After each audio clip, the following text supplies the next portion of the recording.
अस्सलाम वालेकुम दोस्तों, कैसे हो? खैरियत है? ठीक ठाक। मैं भी खैर खैरियत से हूँ और उम्मीद है आपकी खैर खैरियत से हैं। आज मदीना में मेरा जनाब आखिरी दिन है और उसके बाद फिर इंशाल्लाह मैं आज रात ही निकल जाऊँगा उसके लिए, एयरपोर्ट के लिए। तो मैंने कहा आपसे गपशप लगाएं, दुआएं आपके लिए बहुत की हैं। आखिर में कोई चीज़ें भी दिखाऊंगा। सर जी देखें, सैयद आसिम मुनीर ने पहला इंटरव्यू या गपशप लगाई है सुहेल वड़ैच के साथ, ठीक है। और उसको ये क्या मानी पहना रहे हैं, क्या उन्होंने जो कुरान की आयतें पढ़ी हैं कि सजदा जो है ना शैतान ने नहीं किया और बाकी लोगों ने कर लिया, वो फरिश्ते बन गए, और जिन्होंने नहीं किया वो शैतान बन गया, उसको किस तरीके से इमरान खान के साथ ये खुद जोड़ रहे हैं, हम नहीं जोड़ रहे। आप शहबाज गिल का वो वीलॉग देख लें, इमरान रियाज का देख लें, साबर शाकिर का देख लें, आप खुद हैरान हो जाएंगे कि यार ये इमरान के दोस्त हैं या दुश्मन है ये। बहरहाल पहली बात तो ये है कि सैयद हाफिज आसिम मुनीर को सुहेल वड़ैच को इंटरव्यू देने की ज़रूरत ही नहीं थी। वो फौज के सिपह सलार हैं, उनको क्या ज़रूरत है कि वो सियासतदानों के साथ 2 घंटे उन्होंने उनके साथ लगाई है, उनके साथ गपशप लगाई है, इंटरव्यू दिया है, फिर उसके ऊपर सुहेल वड़ैच कॉलम लिख रहे हैं और वो कॉलम जंग अखबार में छपा है। और ये मुलाकात हुई है ब्रसल्स, बेल्जियम के शहर ब्रसल्स में मुलाकात हुई है। ये मुलाकात आसिम मुनीर को नहीं करनी चाहिए थी। ये देखें, पहले बात मैं ये कह रहा हूँ, हम अपनों के ऊपर भी ऐसी बातें करते हैं, ये मुलाकात नहीं करनी चाहिए थी। अच्छा जी, मुलाकात हुई, हालांकि इनके जो परवरदा थे ना बंदे, ये कमर जवेद बाजवा वगैरह, वो तो सारे साफियों को ऐसे बुला लेता था, इधर आओ भाई, हाँ भाई, 4-4 6-6 घंटे ये हामिद मीर वगैरह उसके प्रोग्राम में जाते थे और वो कमर जवेद बाजवा पहले सुबह का नाश्ता करवाता था, फिर दोपहर का खाना, फिर रात का खाना खा के तो 6-6 8-8 घंटे उनके साथ हो रहता था। लेकिन आसिम मुनीर ने आज तक किसी से बात नहीं की। ये उनका पहले ही इंटरव्यू था और पहले ही इंटरव्यू में अब उसमें से वो लोग हड्डियां निकाल रहे हैं, कीड़े निकाल रहे हैं, वो सारा जो है ना वो कर रहे हैं। उन्होंने क्या कहा है? उन्होंने कहा है कि अल्हम्दुलिल्लाह जी, हमने जंग में बड़ी फतह हासिल की है और अल्लाह ताला ने हमें जो है ना वो बरकत और नुसरत अता की है, ठीक है। इसके हवाले से बड़ी बातें की हैं। फिर आपको पता है सैयद आसिम मुनीर साहब जो बात करते हैं ना, वो कुरान और हदीस के हवाले ज़रूर देते हैं ना। तो इसी तरीके से उनसे जब सवाल वगैरह किया गया कि ये जी सियासी लोग हैं तो ये क्या करेंगे, तो उन्होंने कहा जी कि ये अगर फौज से पाकिस्तान से माफ़ी मांग ले 9 मई के हवाले से, वो सवाल था, डायरेक्ट नहीं था, ऐसे घुमा फिरा के था, तो उन्होंने कहा उनको माफ़ कर दिया जाएगा। और ये पहले दिन से पाक फौज के ऊपर हमला हुआ था ना, पाक फौज का ये व्यू रहा है, ये इंस्टांस रहा है, ये ओपिनियन रही है, ये राय रही है कि जो लोग माफ़ी मांग लेंगे उनको हम माफ़ कर देंगे, और वो कर भी रहे हैं, वो कर भी रहे हैं ना। तो उन्होंने फिर ये इसका हवाला दिया कि देखें जी, आदम अलैहिस्सलाम को अल्लाह ताला ने बनाया, कुरान की आयत पढ़ी उन्होंने, और फरिश्तों ने मुखालफत की कि ना करो ना करो, तो उन्होंने कहा नहीं जी, जो चीज़ मैं जानता हूँ वो आप नहीं जानते। उन्होंने बनाया, फिर उन्होंने जनाब उनको कहा कि सजदा करो, जो फरिश्तों ने सजदा कर लिया तो वो आज फरिश्ते हैं, और शैतान जो फरिश्ता था उस वक्त उसको कहा सजदा करो तो वो नहीं किया और वो शैतान बन गया, ठीक है। तो इस हवाले को लेके वो खुद अब ये कह रहे हैं कि इमरान को उन्होंने शैतान बना दिया है। ये बना खुद रहे, उन्होंने नहीं ऐसी बात की। और बाकी जनाब जरदारी ने और नवाज शरीफ ने माफ़ी मांग ली है तो वो फरिश्ते बन गए। ये देखें, ये वाले वो व्यू बना रहे हैं। और भाई इनको शर्म नहीं आती सर जी। इनको कल मैंने एक व्यू लिया था ना आपसे कि आसिम मुनीर साहब कहते हैं कि जनाब अगर ये सियासतदान हम कौम से माफ़ी मांग लें, फ़ौज से माफ़ी मांग लें तो उनको माफ़ कर दिया जाएगा। तो मैंने कहा नहीं, हम अब ये नहीं चाहते। ये मैंने व्यू बनाया, वीडियो बनाई है ना, आप में से 100 से ज़्यादा कमेंट्स आए हैं, आप देख लें, वीडियो आपके सामने है, जिसमें आपने कहा नहीं, आप माफ़ी उसको नहीं मिलनी चाहिए। सर जी ये सपोले हैं, सपोले, सपोले समझते हैं? जो सांप के बच्चे होते हैं ना, उनको सपोला कहा जाता है। उनको आप दूध पिलाएं दूध, बेशक वो कौड़े खूब मिठे ना होंगे, थोड़े सह मणा खंड पाइए हो, ते बदजात जड़ा ना चंगे ना होंगे, उन्होंने तोड़ मक्के ले जाइए हो, है ना वो वाला जो नवाज शरीफ साहब ये अक्सर सुनते हैं। तो बात यह है कि इनको पालने की ज़रूरत नहीं है, इनको सर जी इनका कला कमा करना है। ये इधर मैं इस्लामिक हिस्ट्री में पढ़ रहा था, जब भी कोई ऐसे बगावत होती है ना, चाहे इस्लामिक हिस्ट्री में या गैर इस्लामिक हिस्ट्री में या आज तक, जितने भी ममालिक हैं, जो फौज के खिलाफ बगावत करता है उसको गोली मारी जाती है कि नहीं, आप बताएं। तो ये तो इस काबिल हैं, इनको गोली मारने के काबिल हैं जो बगावत कर रहे हैं, जो आज भी पाकिस्तान का झंडा उतार के वहां पीटीआई का झंडा लगाते हैं, पाकिस्तान के झंडे को फाड़ रहे हैं और पीटीआई के झंडे को ऊपर बिठा रहे हैं। तो ये लोग मुझे बताएं, ये रैयत के मुस्तहिक हैं? ये किसने ये सोच पैदा कर दी है?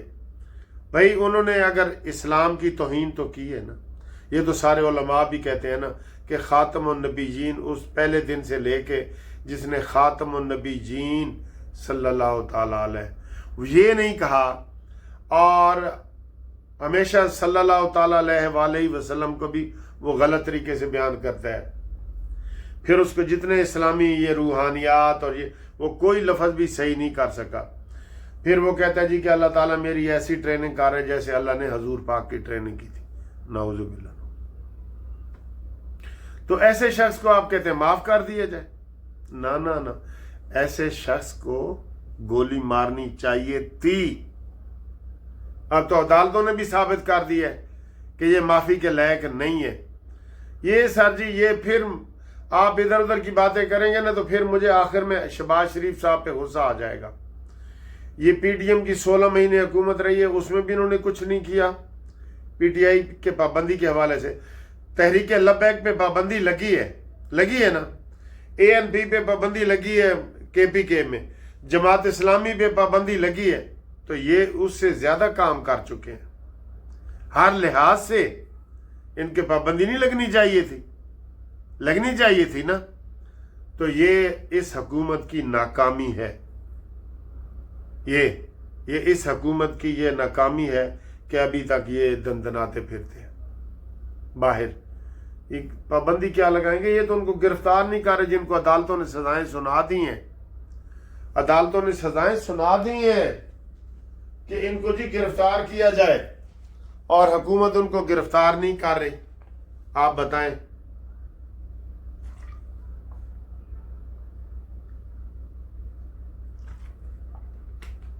तो बात यह है कि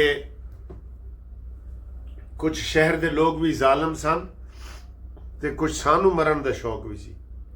इमरान तो ज्यादतियां कर रहा है ना, इनको हमने कल भी ये कहा था कि आसिम मुनीर साहब की इस बात से हम भी मुत्तफिक नहीं है कि उसको माफ कर दिया जाए, उसको माफ ना किया जाए। वरना सर जी पाकिस्तान के उसने खुद कहा है कि 3 टुकड़े होने वाले हैं इमरान खान ने, और जब उसको कहा था कि इंडिया ने हमला कर दिया है तो उसने कहा क्या मैं आप इंडिया के ऊपर हमला कर दूं? वो टेस्ट शुदा है सर जी, टेस्टेड बंदा है। अल्लाह रहम करे। हम पाकिस्तान के लिए काम करते हैं, हम पाकिस्तान के लिए तड़प और दिल में दर्द महसूस करते हैं, हमें किसी इंसान से नहीं है। लेकिन जो पाक फौज पे हमला करे उसको छोड़ दे, दुनिया के किसी मुल्क में उसको नहीं छोड़ा जाएगा, दुनिया के। तो हम किसको क्यों छोड़ें? ठीक है, तो अब ये इधर नमाज का वक्त होने वाला है, तो इंशाल्लाह मस्जिद नबवी में नमाज पढ़ेंगे। आप जितने लोगों ने मुझे नाम लिख के भेजे हैं, मैं सबके लिए दुआएं कर रहा हूँ। ठीक है, अल्लाह ताला आपको खुश रखे। اور یہ جو میں نے آپ کو زیارات دکھائی ہیں مسجد قبلتین اور مسجد قباء اور یہ احد کے پہاڑ، یہ سارے، یہ ہمارے ایک دوست ہیں، قانونی ٹی وی کے فین ہیں ماشاءاللہ، صدیق صاحب جدہ میں ہوتے ہیں، یہ ان کی معرفت ہی یہ سارا انہوں نے ہی میرا انتظام کیا تھا کھانے پینے کا، اور یہ جو زیارتیں وغیرہ کروائی ہیں نا، تو صدیق صاحب بیمار ہیں، جدہ میں ہوتے ہیں، آپ ان کے لیے ضرور سب مل کے دعا کریں کہ اللہ تعالیٰ ان کو صحت کاملہ عاجلہ عطا کرے، آمین۔ وہ جنت کی وارث ہے جی، یہ پہاڑ جی آپ نظر آ رہے ہیں، اور عارف صاحب ہمیں جناب اس کے، یہ عارف صاحب ہیں، اور یہ جو ہے یہ جبل رمات ہے، یہ چھوٹا ٹیلہ جو ہے، اچھا، یہ وہ جگہ ہے جہاں پر سرکار نے 50 تیر اندازوں کو کھڑا کیا تھا اور ان کو حکم دیا تھا کہ یہ جگہ نہیں چھوڑیے گا۔ بس اللہ پاک کی حکمت کچھ اس طرح تھی کہ جب ان لوگوں نے دیکھا کہ ہم غالب آ گئے، ہاں جی، کافر تو بھاری ہو گئے، جی، تو تب وہ لوگ نیچے اتر گئے، کچھ نیچے اترے، تو پھر حضرت خالد بن ولید رضی اللہ تعالیٰ عنہ اس وقت کفار کی طرف سے سپہ سالار تھے، انہوں نے دوبارہ یہاں سے جی عارف صاحب ہمیں سارا تعارف بتا رہے ہیں۔ عارف صاحب یہ جی جبل رمات، یہ تیر اندازوں والا جبل ہے جی احد پہاڑ کے پاس، جس کے مشہور ہے کہ یہاں سے لوگ جب وہ جنگ ختم ہو گئی تو نیچے اتر آئے، مال غنیمت کے حوالے سے یہ مشہور ہے، تو یہاں سے پھر وہ انہوں نے دوبارہ حملہ کیا، جس سے اتنا نقصان ہوا۔ احد پہاڑ جو بھی آپ کو دکھاتے ہیں جی، وہ قبرستان ہے، اور شہداء کی جو قبریں یہاں بنائی گئی تھیں، جنگ احد کے شہداء، ٹھیک ہے سر؟ تو آپ کے چچا سیدنا امیر حمزہ، ہاں امیر حمزہ بھی اس میں شہید آگے ہوئے، بولتا ہوں پھر بول ساتھ کو سلام کریں پھر دعا کریں۔ ٹھیک، السلام علیکم کی طرف موڑ لیا، اس لیے اس مسجد کو 2 قبلوں والی مسجد کہتے ہیں کہ ایک ہی نماز میں دونوں طرف منہ کر کے نماز پڑھے گی۔ 2 رکعتیں پڑھ چکے تھے، باقی 2 رکعتیں جو تھی وہ کعبۃ اللہ کی طرف منہ کر کے پڑھی گئی، اس وجہ سے اس کو قبلہ یعنی کہ 2 قبلوں والی مسجد کہتے ہیں۔ نفل پڑھتے ہیں، اچھا ہاں جی، تو پھر انشاءاللہ آگے چلیں گے۔ جی آپ اس کی تصویر، یہ جی مسجد قبلتین ہے۔ حاجی عارف صاحب نے بہت تفصیل سے ہمیں بتایا ہے پوری قرآن کی آیت پڑھ کے کہ نماز کے دوران ہی حضور پاک صلی اللہ علیہ وسلم نے ادھر منہ کر لیا، اسی مسجد وہ نماز پڑھ رہے تھے تو بیت الاقدس سے بیت اللہ خانہ کعبہ کی طرف منہ کیا۔ یہ ہے جی قبلتین، یہاں ہم 2 رکعت نماز نفل پڑھیں گے اور پھر ہم آگے جائیں گے ماشاءاللہ۔ جی مسجد، اور حاجی صاحب بتا رہے تھے، بتائیں مسجد قبلتین میں ہم آگے ہیں، تو پہلے قبلہ اس سمت تھا، اس سمت ہے، ہاں یہ دیکھیے اوپر وہ مسلح کا نشان ہے، ہاں وہ ٹھیک ہے، وہ مسلح کا نشان ہے، ہاں، یہ قبلہ اس سائڈ پر تھا۔ اچھا، جب یہ حکم آیا نا قد نرا تقلب وجهك في السماء فلنولينك قبلة ترضاها، وہ جدھر آپ چاہتے ہیں، تو سرکار نے اسی وقت فولی وجهك شطر المسجد، یہ بالکل الٹ ہو گیا، بالکل، یعنی کہ ایسے تھا تو یہ ایسے ہو گیا، ٹھیک۔ یہ جی مسجد، یہ 2 قبلوں والی مسجد، اس کا ہے 2 قبلوں والی مسجد، ماشاءاللہ بہت خوبصورت ہے، بڑی ہے، اور ہم 2 رکعت نماز نفل پڑھ جی صاحب بتا رہے ہیں جی۔ اب ہم قبلتین کے بعد جنگ خندق یا جنگ احزاب بھی اسے کہتے ہیں، یہاں آ گئے ہیں۔ یہ سامنے آپ کو مینار نظر آ رہے ہیں نا، یہ والے حاجی صاحب ہمیں لے کے آئے ہیں، یہ اہل بیت کا گھر ہے، ان کو مشہور ہے حضرت علی کا گھر، حضرت فاطمہ کا، حضرت حسین کا، لیکن بہرحال یہ اہل بیت کا گھر ہے جی۔ یہ ماشاءاللہ یہ دیکھیں جی، یہ اسی طرح انہوں نے پرانا رکھا ہوا ہے، جنگلہ لگایا ہوا ہے، اندر ہم نہیں جا سکتے، باہر سے ہی آپ دیکھ لیں، یہ باہر سے جنگلہ لگا ہوا ہے، ادھر سے ہی لوگ ویڈیو بنا رہے ہیں، بیٹھتی ہے وہاں میں بیٹھ گیا، سرکار کسی کا دل نہیں توڑنا چاہتی، ہاں نہیں توڑنا چاہتے، پھر اونٹنی وہاں جا کر بیٹھی، پھر سرکار نے فرمایا ابو ایوب وہ لاؤ گا ہمارا خط، ہاں وہ آپ نے خط دیا، پھر حضرت علی رضی اللہ تعالیٰ عنہ نے پڑھ کے سنایا۔ یہ مسجد سر، جی یہ مسجد ہے قباء شریف، مسجد قباء، یہ ہجرت کے بعد اسلام کی پہلی مسجد ہے، ہاں جی، جہاں پر ہم جا رہے ہیں، یہاں نفل پڑھیں گے، اور اللہ تعالیٰ قرآن پاک میں ارشاد فرماتا ہے مسجد قباء ہے ماشاءاللہ اسلام کی پہلی مسجد، اور یہ بہت خوبصورت ہے، اور یہاں پہ اگر وہ قصہ مشہور ہے کہ مدینہ کے لوگوں نے کہا کہ حضور پاک ہم کیا کریں، وہ تو خانہ کعبہ تو مکہ میں ہے، تو وہ لوگ عمرہ حج کرتے ہیں، تو حضور پاک نے فرمایا کہ آپ فکر نہ کریں، ادھر 2 رکعت نماز نفل پڑھیں گے تو آپ کو مقبول ایک عمرے کا ثواب ملے گا۔ تو ادھر ہم یہ حاجی عارف صاحب کی ساتھ آئے ہیں، اور ادھر ہم یہ 2 رکعت نماز نفل ادا کریں گے، تو ایک اور عمرہ ہمارا ہو جائے گا۔ یہ جی عارف صاحب بتا رہے ہیں کہ باغ ہے جہاں پہ حضرت علی نے کام کیا تھا، اس باغ کا نام کیا ہے؟ باغ علی کے نام سے، باغ علی، اس کو باغ علی کہتے ہیں، یہاں انہوں نے کہتے ہیں جی انہوں نے کام کیا تھا، یہ نظر آ رہا ہے آپ کو ماشاءاللہ۔ الحمدللہ جی جو شخصیت آپ دیکھ رہے ہیں یہ ہیں حافظ عارف مدنی صاحب، انہوں نے مجھے مدینہ پاک کی ساری زیارتیں کروائی ہیں، اور آپ جو لوگ بھی دیکھ رہے ہیں آپ کو یہ نمبر بتاتے ہیں سعودی عرب کا، مدینہ کا، خاص طور پہ مدینہ شریف کا، تو آپ پاکستان سے آئیں یا کہیں سے بھی آئیں تو ہمارے قانونی ٹی وی کی معرفت آئیں گے تو انشاءاللہ یہ آپ کو رعایت بھی کریں گے، اور آپ کو پوری دل جوئی کے ساتھ اور دلچسپی کے ساتھ آپ کو زیارتیں بھی کروائیں گے۔ بھائی صاحب کیا کہیں گے آپ؟